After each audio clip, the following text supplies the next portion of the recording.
Hello, ladies and gents, and welcome back to the channel.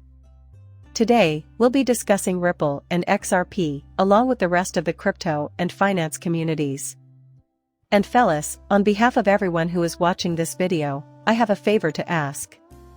If you agree that the SEC should be disbanded and Gary Gensler fired, please like and comment on this post using the hashtag #AbolishTheSEC. As the SEC has been dragging its feet on a decision on a Bitcoin exchange-traded fund, ETF, as pointed out by Kathy Woods of ARK Investment.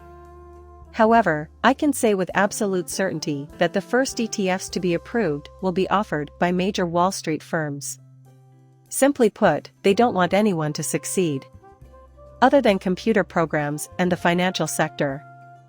This organization has been making a show of protecting ordinary investors by parading itself in the market for years, yet they couldn't care less about us.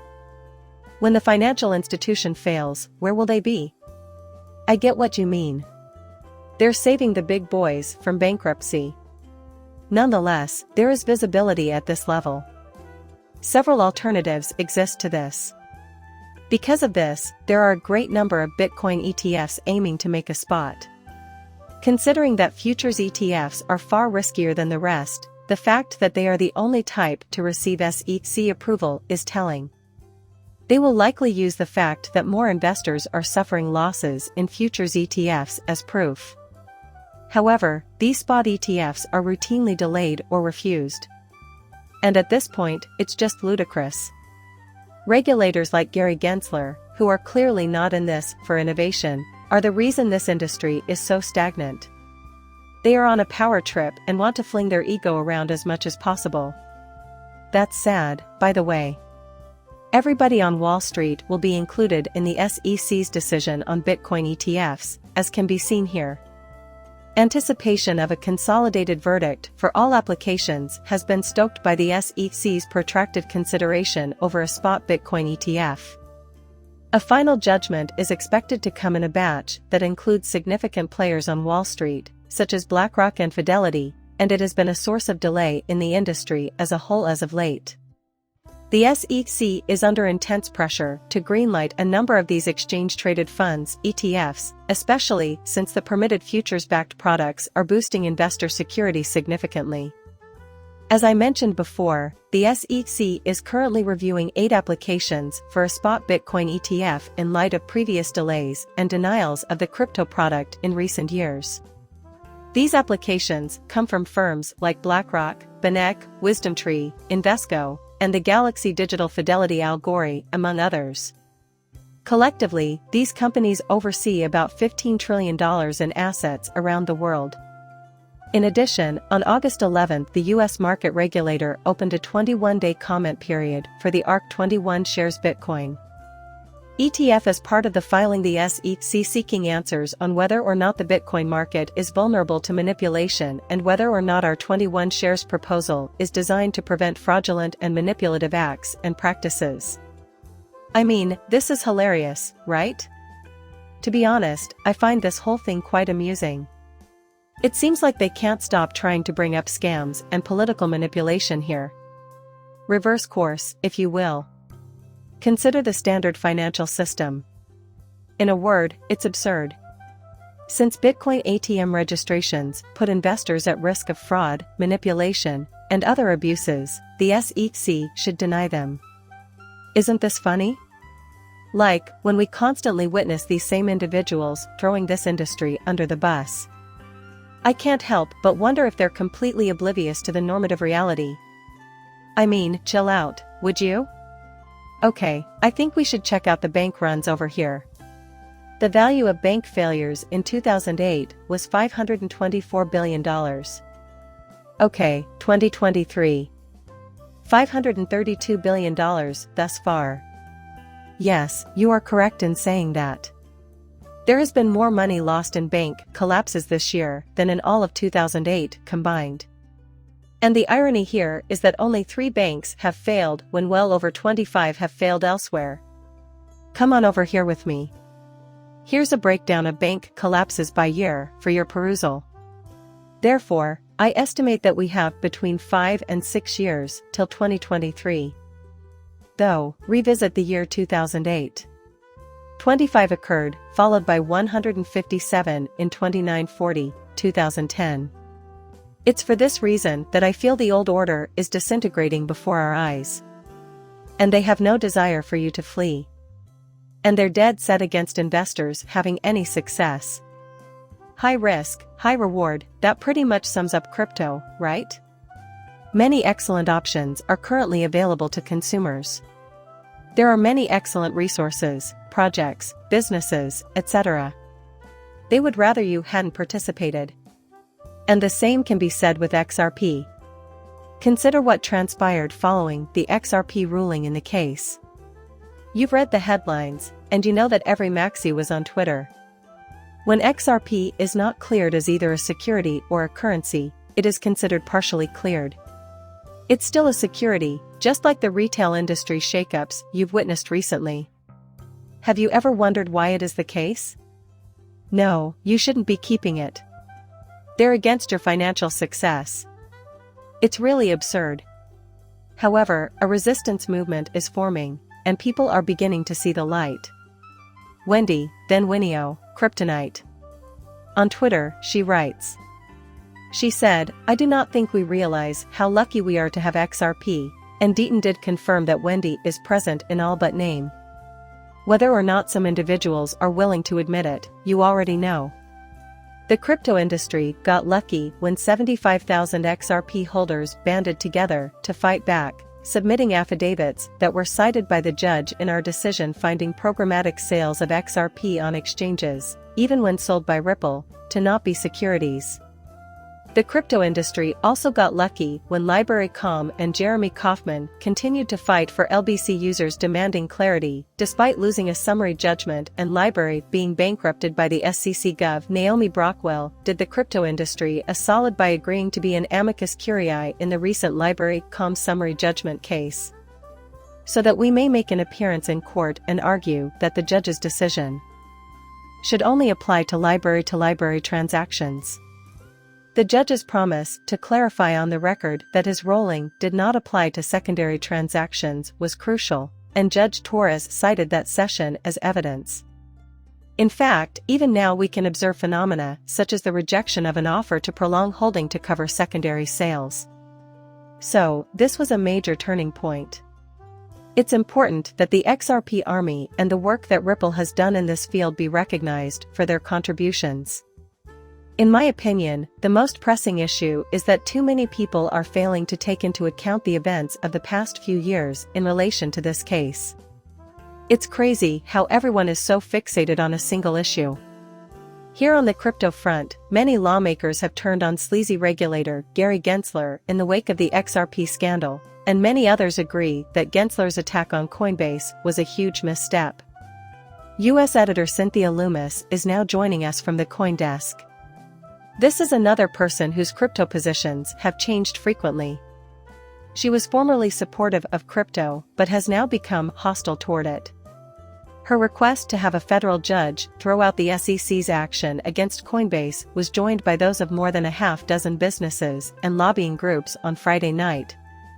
Over in this side of the pond, we also find a senator filing an amicus brief arguing that the SEC has overstepped the authority granted to it by the Senate. Secondly, that's incredible. My legal opinion is as follows. Jeremy Hogan, of course, is responsible for this. This is a senator, and the Senate is the source of the SEC's authority, so yeah, this is important. The SEC's actions have gone too far, according to the amicus brief that was just filed. Just crazy. Completely insane. What do you deduce about them from the metal? He's paraphrasing a tweet here. Coinbase has submitted a request to dismiss the SEC's complaint, and Senator Cynthia Loomis has filed an amicus brief in favor of that motion. She supports the Loomis-Gillibrand bill to regulate cryptocurrencies. Brief arguing that the SEC has full jurisdiction to regulate cryptocurrencies since Congress has not given it to them. Congress, not the SEC, should be responsible for defining the parameters of crypto regulation in the United States.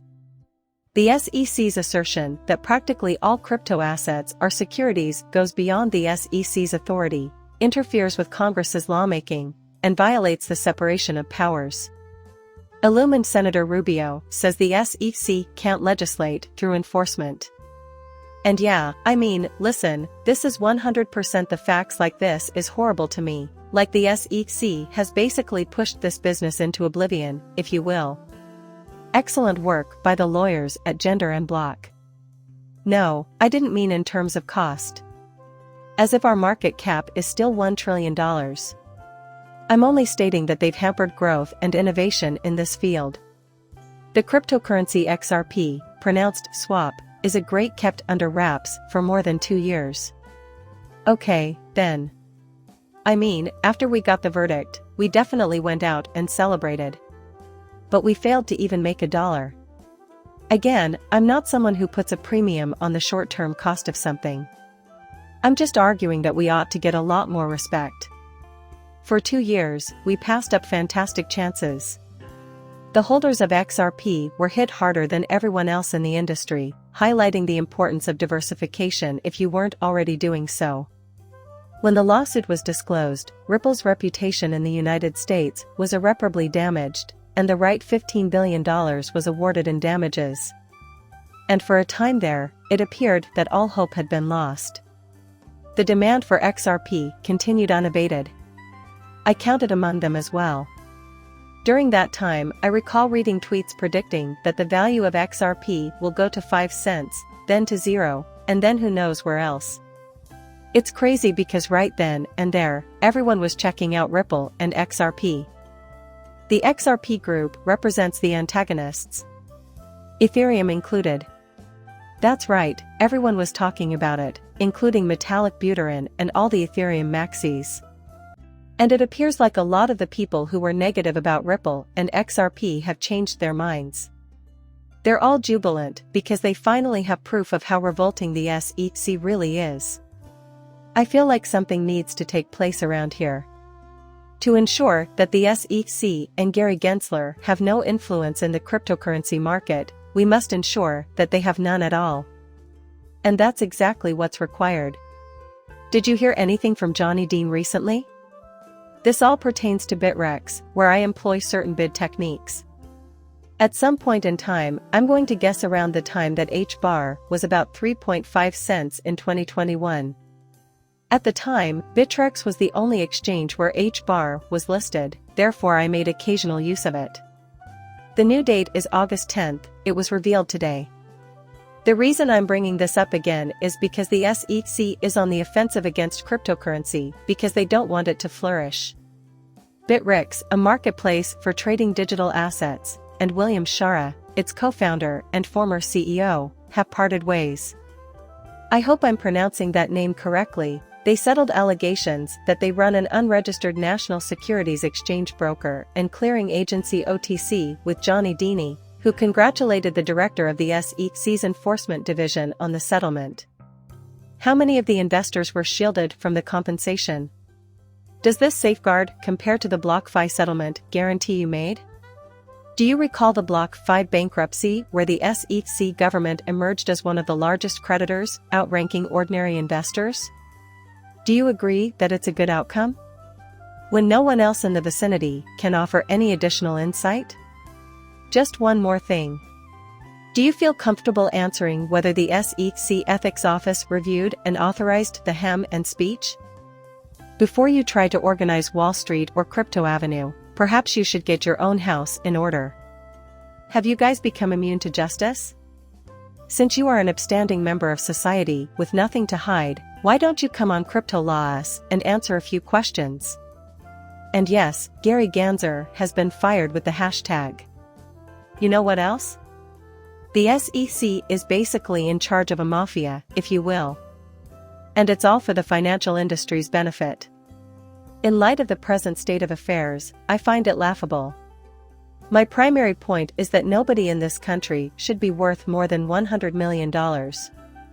Being the watchdogs and guardians of the little guy in the stock market. That's not how it works with retail investors. He is a well-known banker and fraudster who has served in high-profile banking positions. He is committing fraud on behalf of the SEC, using his position to target organizations that have done nothing wrong and are therefore forced to settle for payments from the mafia. The crypto industry is being shaken down by law enforcement. That settles the matter. That settles the matter. It's absurd, to boot. However, something must take place.